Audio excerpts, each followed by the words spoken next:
네, 안녕하세요. 바운스 익스플로의 발표를 맡게 된 정형입니다. 잘 부탁드립니다. 발표 시작하겠습니다. 발표에 앞서 목차를 먼저 소개해드리고 가겠습니다. 개요에는 시스템, 그러니까 사이트의 소개와 팀원들의 소개, 그리고 두 번째로 시나리오, 구현 기능, 사이트 시연, 해고, 그리고 마지막으로 Q&A 진행하겠습니다. 첫 번째 개요입니다. 개요의 팀원 소개입니다. 구진환 팀장, 정윤욱, 저는 백엔드를 맡게 되었고, 이모원, 조성현, 고현수 팀원들은 프론트엔드를 맡게 되었습니다. 구진환 팀장님의 경우에는 백엔드 DB 설정과 배포 전반적인 부분을 맡아주셨고, 정현석 팀원은 웹3 관련된 정보 수집에 대한 전반적인 부분을 맡았습니다. 그리고 임원 팀원님은 프론트 엔드에 대한 전반적인 부분과 데이터 패치를 맡았습니다. 조성현님은 메인 부분과 고현수님은 API 페이지와 토큰 페이지를 맡았습니다. 사이트 소개입니다. 바운스 익스플로러가 하고자 했던 부분은 블록체인 네트워크 내에서 유통되는 토큰, 블록 등이 되어 있는 저장되어 있는 데이터를 확인할 수 있는 사이트를 만드는 것이었습니다. 목표는 타겟 사이트인 이더스캔과 최대한 유사하게 만들려고 노력을 했습니다. 시나리오 설명드리겠습니다.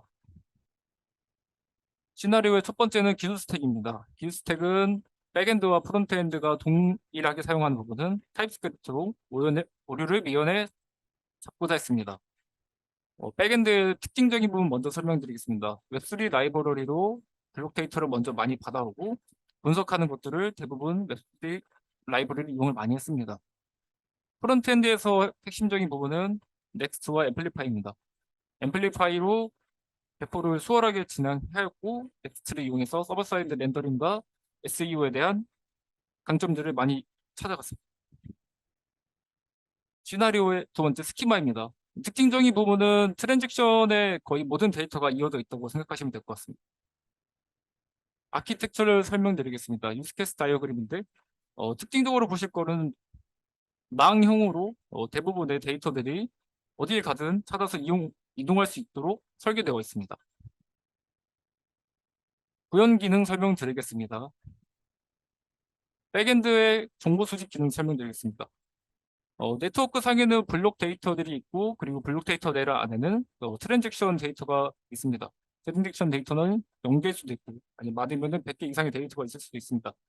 그 트랜잭션 데이터 안에는 인풋, 가스, 해시, 밸류, 프롬이나 투 이런 값들이 있습니다. 이 값들을 분석해서 원하는 결과를 도출하고자 했습니다. 일단 첫 번째 인풋을 분류할 때 썼던 함수에 대한 내용입니다. ERC20, ERC721, ERC115 같은 표준 모형의 시그니처를 먼저 뽑아와서 인풋 데이터의 10자리까지의 해시와 비교해서 어떤 메소드를 사용하게 됐는지 비교하게 되었습니다. 그 결과 밸류로 어, 함수 내에서 저런 결과값을 반환해 줍니다. 어떤 H하게 되면 어떤 ERC와 어떤 메소드 그리고 누구에게 얼마나 보냈는지를 문자로 반환해 주고요. 그 다음에 프롬이나 투는 웹3에 get코드라는 함수가 있습니다. 그 함수는 네트워크 상에 바이트 코드가 있는가 없는가를 이제 물어보는 함수이고 CA의 경우에는 바이트 코드가 있어서 그 경우에 이 주소가 CA인지 UA인지 판단하게 됩니다. 그 결과값을 프롬프트 리절트라는 이름으로 반환시켜 줍니다. 그 반환된 결과값을 모아서 CA의 경우에는 CA 테이블에 넣어주게 되고 EOA의 경우에는 EOA 테이블에 넣어주게 됩니다. 그리고 처음에 봤던 가스 해시 밸류 RS 그리고 인풋과 프롬프트를 모두 모아서 트랜잭션 테이블에 넣어주게 됩니다. 그리고 트랜잭션 테이블에 넣어줄 때 EOA와 CA로 구분했던 값들을 함께 같이 넣어서 외래키로 연결을 해주게 됩니다. 다음은 CA에서 토큰 정보 수집과 NFT 정보 수집입니다. 토큰 정보 수집부터 말씀드리겠습니다. CA 테이블에서 밸류, 어드레스에 대한 값을 불러와서 심볼, 토탈 서플라이, 데시말 같은 값을 얻어오고자 합니다. 그럴 때 임의로 계약을 만들어서 심볼, 토탈 서플라이, 데시말의 함수를 불러오게 됩니다. 그 불러오는 값들을 모두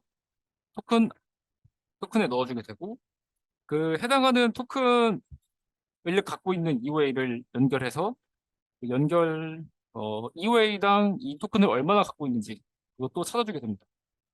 그 다음은 NFT 정보 수집입니다. 저희 CA 테이블에서 밸류 값으로 받아온 ABI 값들과 그리고 CA 타입을 불러와서 크리에이터, 컨트랙터 어드레스, 오너, 메타데이터를 수집하게 됩니다. 근데 이 수집하기 이전에 이벤트 로그 테이블을 미리 만들어서 정보를 수집하는 과정에서 이벤트 로그도 같이 수집합니다. 그래서 마지막으로 소유한 사람이 누구냐에 따라 오너 값이 계속 바뀌게 됩니다. 그리고 메타데이터를 얻어서 NFT의 이미지나 혹은 어떤 데이터를 보여주고자 했을 때 토큰 URI라는 그 함수를 이용해서 메타데이터를 어, 메타데이터를 얻기 위한 주소를 받아봤습니다. 그리고 그 데이터를 패치해서 아래 보시는 바와 같이 네임이나 이미지 그리고 디스크립션 같은 부분들을 데이터들을 얻습니다. 그리고 그 데이터들은 NFT에 들어갑니다. 프론트엔드 기능 설명드리겠습니다. 프론트엔드는 블록, 트랜잭션, 토큰, NFT 리스트 등이 있고 이 경우에 대부분 검색 기능을 같이 갖고 있습니다. 블록부터 설명드리겠습니다. 블록 오버뷰라는 기능은 블록의 전반적인 내용을 전부 다 담고 있습니다. 두 번째는 블록 가스 인포로서 블록에 대한 디테일 그리고 가스에 대한 내용이 담겨 있습니다. 트랜잭션입니다. 트랜잭션 리스트 역시 트랜잭션에 대한 전반적인 내용을 담고 있고 어디 위해서 왔는지 프롬이나 투 그리고 디테일 등에 대한 정보가 담겨 있습니다.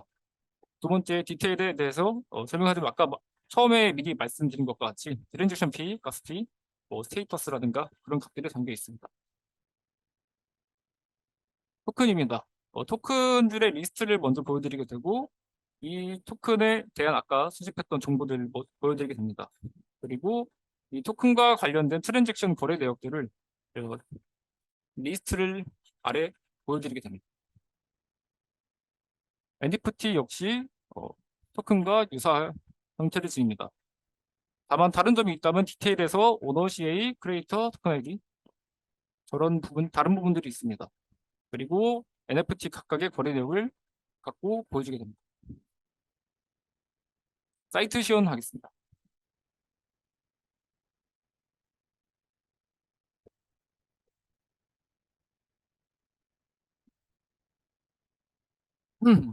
바운스 익스플로러의 메인 페이지고요.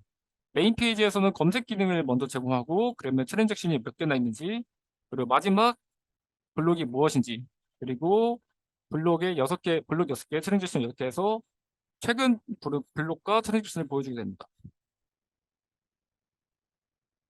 그리고 반응형 웹을 보여드리겠습니다. 모바일 친화적으로 보여드릴 수 있게끔 반응형 웹을 설계했고요.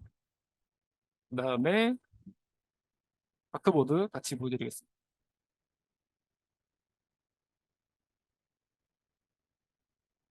그 다음에 트랜잭션 리스트 보여드리겠습니다. 트랜지션 리스트에서 아까 전에 그 덱스팀에서 사용했던 트랜지션들에 대한 값을 보여드리게 되는데요. 얼마나 오래된 설명됐는지, 그리고 누가 누구한테 보냈는지, 블록 아이디 그런 것들을 볼 수 있겠습니다. 그 블록 아이디를 눌러서 어떤 블록에서 사용됐는지, 블록에 대한 상세 정보를 보겠습니다. 블록에 대한 상세 정보를 보면은 어떤 트랜잭션이 얼마만큼 쓰였는지 확인할 수 있도록 개수가 표시가 되고요. 그 트랜잭션 안에는 해당하는 블록과 연관된 트랜잭션이 나오게 됩니다. 블록 리스트 보겠습니다. 블록 리스트는 전반적인 블록에 대한 내용이 있습니다. 바운스 네트워크에서 갖고 온 블록들이고 보통 초당 2개 정도의 블록이 생성되는 걸로 확인을 했고 아까 전에 발생된 트랜잭션과 블록 같은 경우들이 이 정보를 통해서 타고 가다 보면 전부 다 확인할 수 있습니다. 다음은 토큰입니다. 토큰 리스트입니다. 몰래 공차와 대선 차고 스페이스 같은 이 데이터들은 앞서서 발표한 STO 팀들의 그 토큰 값들입니다. 그 값을 이름과 데시말이나 누가 어떻게 관련되어 있는지를 확인할 수 있습니다. O라는 토큰에 관련된 트랜잭션 내용을 볼 수 있습니다. 홀더스는 이 토큰과 관련된 소유자라든가 뭐 거래자 명단을 볼 수 있습니다. 토큰 트랜스퍼입니다. 토큰이 거래된 전반적인 내용들을 다 볼 수 있습니다.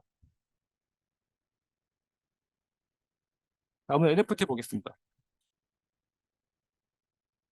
NFT 리스트는 바운스 네트워크에서 찾을 수 있었습니다. 네. NFT 보겠습니다. 오너와 아까 설명드렸던 컨트랙터 어드레스, 크리에이터, 뭐 토큰 아이디 이런 값들이 있습니다. 그리고 사진은 메타데이터에서 뽑아올 수 있는 경우에는 그 사진으로 대체가 되는데 힘든 경우에는 기본 사진으로 제공하고 있습니다. 다음은 EOA 계정에 대한 정보를 한번 보겠습니다. 네, EOA 계정에 대한 정보를 볼 때 그 관련된 트랜잭션들을 아래서 다 확인할 수 있고 어떤 메소드를 썼는지 얼마나 오래되었는지 이런 것들 다 확인할 수 있습니다.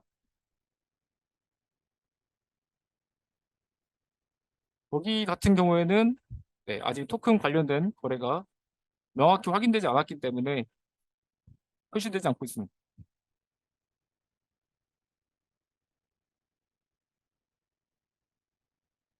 EOA 검색 기능을 한번 보여드리겠습니다. EOA 검색을 하게 되면은 네, 아래 보시는 바와 같이 관련 트랜잭션을 확인할 수 있습니다. 시험 마치겠습니다.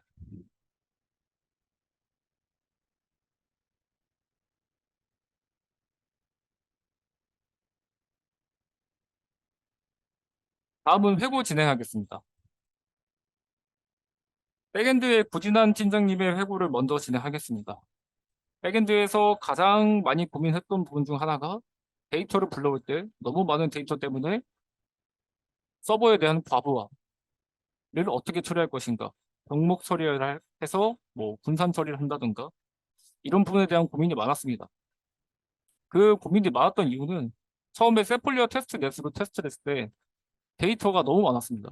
너무 많아서 이걸 다 분리할 수 있을까, 분산시켜서 계산할 수 있을까라는 의구심이 첫 번째로 있었습니다. 그래서 생각했던 해결책이 서버를 두 개로 나눠서 사용자에게나 아니면 사이트에게 제공하는 API 서버와 분석하고 데이터를 수집하는 사이트를 두 개로 나누는 것이었습니다. 그래서 실제로 두 개로 나누었습니다. 다만 이제 이 부분 역시 좀 아쉬워서 개선시킨다면은 클러스터링이라는 기술을 이용해서 좀 더 분산 처리에 대한 기능을 더 세분화했으면 좋았을 것이라는 기대가 있고 만약 개선시킨다면 그렇게 할 것입니다. 다음은 백엔드 정윤욱 팀원에 대한 회고입니다.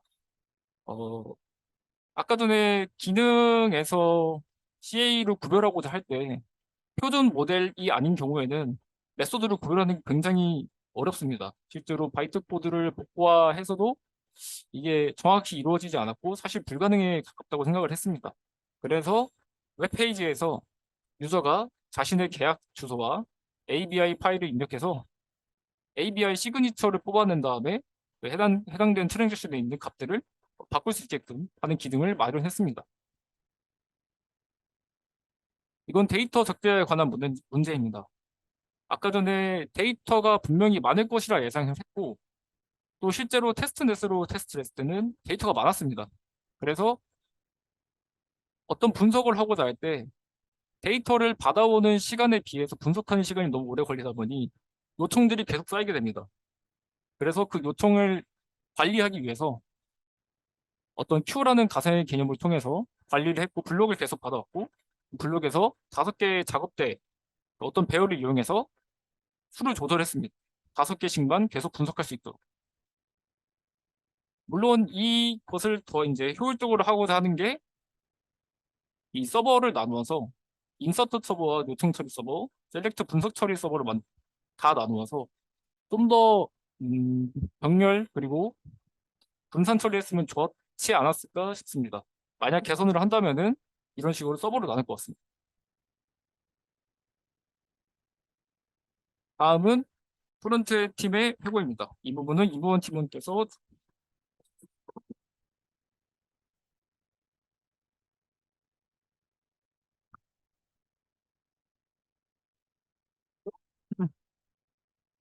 네, 프론트엔드 팀의 임원입니다. 어, 프론트엔드 회고 시작하겠습니다. 먼저 프론트엔드 조성현 팀원의 회고입니다.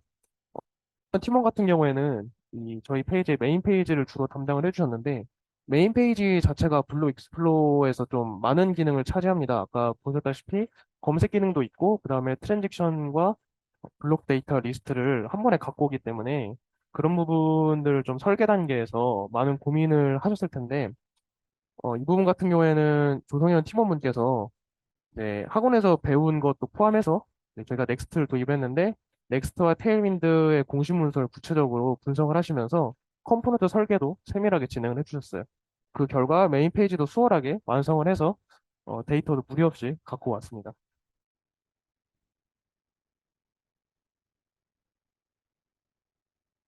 네. 다음은 고현수 팀원의 해고록입니다. 고현수 팀원 같은 경우에는 저희 프로젝트에서 인터페이스 타입이 일관되지 않아가지고 어려움이 있었는데 이 불편한 과정을 일관성 있게 바꿔주시면서 저희 프로젝트가 좀 더 수월하게 진행되게 해주셨습니다. 특히 이 DTO라고 데이터 전송 객체의 이 디자인을 모든 테이블에도 일관성 있게 적용을 함으로써 저희 프로젝트가 어떤 타입을 갖고 오든 어떤 데이터를 갖고 오든 그 안에 키값을 쉽게 발견을 할 수가 있어가지고 데이터를 넣는 과정이라던가 뷰에 띄워주는 과정이 굉장히 수월하게 진행이 될 수 있었습니다. 네. 두 번째는 커스텀 설계인데요. 저희 프로젝트 같은 경우에는 다크 모드가 있는데 그 다크 모드의 훅을 연수 팀원분께서 담당을 하셔서 커스텀을 작성을 해주셨습니다. 또한 페이지네이션의 기능을 이용해가지고 데이터를 분할하는 작업 또한 해주셨고요. 그 다음에 이제 그 한 개의 검색에서 나눌 수 있는 내비게이션이 컨트랙터 어드레스가 있을 수 있고 EOA, CA, 그다음에 뭐 데이터가 잘못됐을 경우에는 에러 페이지로 이동하는 내비게이션이 있는데 그 부분들을 한 개의 서치바에서 수월하게 나눠 주셔서 그 부분 또한 커스텀으로 설계해 주셔서 수월하게 프로젝트를 진행을 했습니다. 네. 다음은 임원 팀원 회고록입니다. 전데요. 넥스트를 제가 도입을 하자고 했습니다. 팀원분들께. 이제 SSR과 SEO의 이점을 이용을 해서 넥스트를 도입하면 좋을 것 같다 했는데 아무래도 학원 과정에서 없는 그 커리큘럼에 없는 스택이다 보니까 좀 불편하면 어쩌나 했는데 다행히도 어, 팀원분께서 허락을 해주셔가지고 넥스트로 진행을 하였고요.